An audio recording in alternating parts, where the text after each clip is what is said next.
একবার কল্পনা করুন তো, এক সকালে ঘুম থেকে উঠে দেখলেন আপনারই পাশের বাড়ির সিলিংয়ে ঝুলছে একই পরিবারের 10টি নিথর দেহ।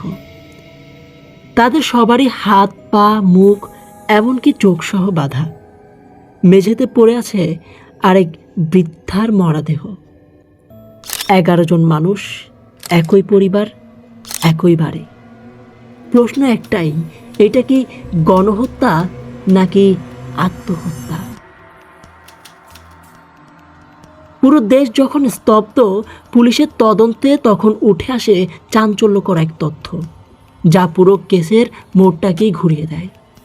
আসসালামু আলাইকুম এভরিওয়ান, আমি জাহিদ আর আপনারা দেখছেন হরর ওয়ার্ল্ড অফ জাহিদ। দিনটা 2018 সালের 1 জানুয়ারি, রবিবার। দিল্লির উত্তর দিকের একটা এলাকা, নাম বুরারি। সকালটা শুরু হয়েছিল আর 5টা সাধারণ দিনের মতোই। রাস্তায় মানুষের আনাগোনা, চায়ের দোকানে আড্ডা, সব ঠিকঠাক। কিন্তু সন্তনগরের 2 নম্বর গলির একটি বাড়িতে তখন নেমে এসেছে শ্মশানের নীরবতা। চুন্ডাওয়াত পরিবারের বাড়ির নিচে একটি মুদি দোকান ছিল, যেটা চুন্ডাওয়াত পরিবার নিজেরাই চালাতো। রোজ ভোর 5:30 বা 6টার মধ্যে দোকান খুলে যেত, কিন্তু সেই দিন 7টা বেজে গেলেও দোকানের শাটার বন্ধ ছিল। প্রতিবেশী গুরুচরণ সিং রোজ সকালে ললিত চুন্ডাওয়াত, অর্থাৎ যিনি বর্তমানে চুন্ডাওয়াত পরিবারের প্রধান, তার সাথে মর্নিং ওয়াকে যেতেন। কিন্তু আজ তিনি দেখলেন দোকান বন্ধ, ললিতও নেই। ললিতের বাড়ির সামনে দিয়ে যাওয়ার সময় তিনি দেখেন বাড়ির প্রধান দরজাটি খোলা। দিল্লির মতো একটা জনবহুল শহরে নীরব নিস্তব্ধ বাড়ির দরজা খোলা দেখে কৌতূহলবশত ললিতকে ডাকতে সিঁড়ি বেয়ে উপরে ওঠে গুরুচরণ সিং। বাড়ির ঠিক দোতলায় পৌঁছে গুরুচরণ যা দেখলেন তা দেখে বাড়ির হলঘরে লোহার জালের ছাদ থেকে ঝুলছে 10টি নিথর দেহ, আর মেঝেতে পড়ে আছে বাড়ির সবচেয়ে বয়স্ক সদস্য, 77 বছর বয়সী নারায়ণী দেবী। গুরুচরণ সিং চিৎকার করে বেরিয়ে আসেন। মুহূর্তের মধ্যে খবর ছড়িয়ে পড়ে, পুলিশ আসে। কিন্তু পুলিশও দৃশ্যটা দেখে অবাক হয়ে যায়, কারণ এমন দৃশ্য কোনো ক্রাইম সিনে সচরাচর দেখা যায় না। একজন নয়, দুজন নয়, একই পরিবারের পুরো 11 জন সদস্য ঝুলন্ত, মৃত। পুলিশ প্রথম দেখাতেই ভাবল এটা নিশ্চিত কোনো গণহত্যাকাণ্ড।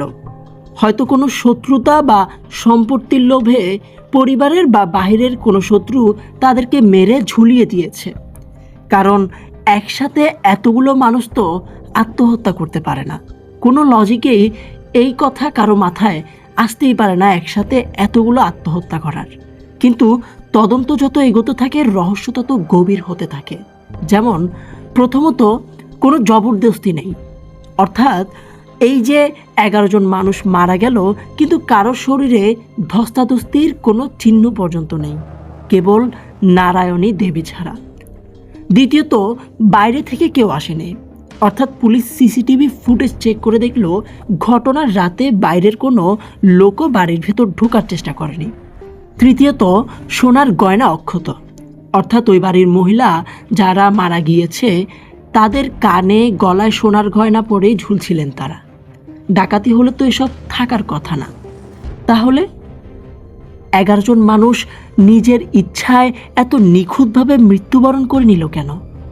এসব প্রশ্ন যখন সবার মাথায় ঘুরপাক খাচ্ছে, তখনই বাড়ির ভেতরের আলমারিতেই পাওয়া যায় এক রহস্যময় তথ্য। পুলিশ তল্লাশি চালিয়ে বাড়ির আলমারি থেকে একটি ডায়েরি উদ্ধার করে, আর এই ডায়েরি মামলার মোড় ঘুরিয়ে দেয়। ডায়েরিতে লেখাগুলো শুরু হয়েছিল 2007 সাল থেকে, অর্থাৎ ঘটনার প্রায় 11 বছর আগে থেকে। ডায়েরির লেখাগুলো পড়লে মনে হবে কেউ একজন নির্দেশ দিচ্ছে, আর বাকিরা সেটা মেনে চলছে। কিন্তু কে সেই নির্দেশদাতা? তদন্তে জানা যায় পরিবারের প্রধান ছেলে ললিত চুন্দাওয়াত দাবি করতেন যে তার মৃত বাবা ভোপাল সিং, যিনি 2007 সালে মারা গিয়েছিলেন, সে নাকি প্রায়ই তার স্বপ্নে আসেন এবং তার উপর ভর করেন। ললিত যখন এই কথা বলতেন তখন তার গলার স্বর বদলে যেত। তিনি বাবার গলায় অর্থাৎ ভোপাল সিংয়ের গলায় পরিবারের সবাইকে নির্দেশ দিতেন। অদ্ভুত ব্যাপার হলো, পরিবারের বাকি 10 জন, যাদের মধ্যে উচ্চশিক্ষিত প্রিয়াঙ্কা এবং কিশোর ধ্রুব ও শিবমও ছিল, তারা সবাই ললিতের এই কথা অন্ধের মতো বিশ্বাস করত। কারণ ললিতের নির্দেশ মানার পর থেকেই নাকি তাদের পরিবারের অনেক উন্নতি হয়েছে, ব্যবসা ভালো চলছিল, প্রিয়াঙ্কার বিয়েও ঠিক হয়ে গিয়েছিল। তাই তাদেরও বিশ্বাস জন্মেছিল বাবা অর্থাৎ ভোপাল সিং যা বলেন তাই সত্য। এবার আসি সেই অভিশপ্ত রাত 30 জুন 2018 এর কথায়। সিসিটিভি ফুটেজে দেখা যায় রাত 10টার দিকে পরিবারের মহিলারা বাইরে থেকে নতুন টুল আর ছেলেরা বাইরে থেকে দড়ি কিনে এনেছে, অথচ তাদের হাবভাবে কোনো ভয় বা চিন্তার ছাপ ছিল না।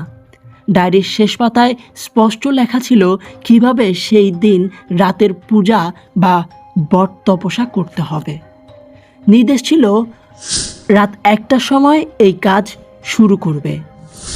সবার চোখ শক্ত করে বাঁধা থাকবে যাতে কেউ কিছু দেখতে না পায়। মুখ টেপ দিয়ে আটকানো থাকবে।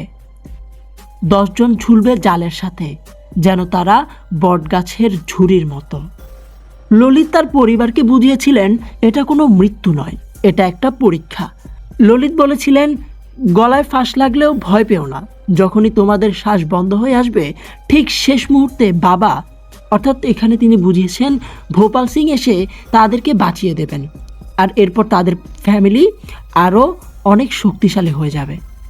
ভাবুন একবার, 11 জন মানুষ, যাদের মধ্যে 15 বছরের একটা কিশোরও আছে, তারা গলায় ফাঁস লাগিয়ে টুলের উপর দাঁড়িয়ে আছে, এই আশায় যে এক্ষুনি কোনো অলৌকিক শক্তি এসে তাদের বাঁধন খুলে তাদেরকে বাঁচিয়ে দেবে, তাদের শক্তি বাড়িয়ে দেবে।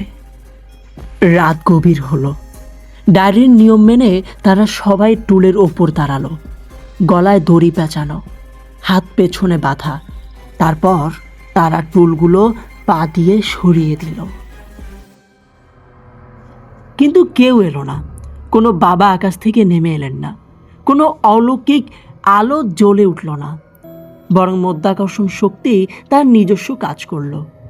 একে একে 10টি প্রাণ ছটফট করতে করতে নিস্তেজ হয়ে গেল।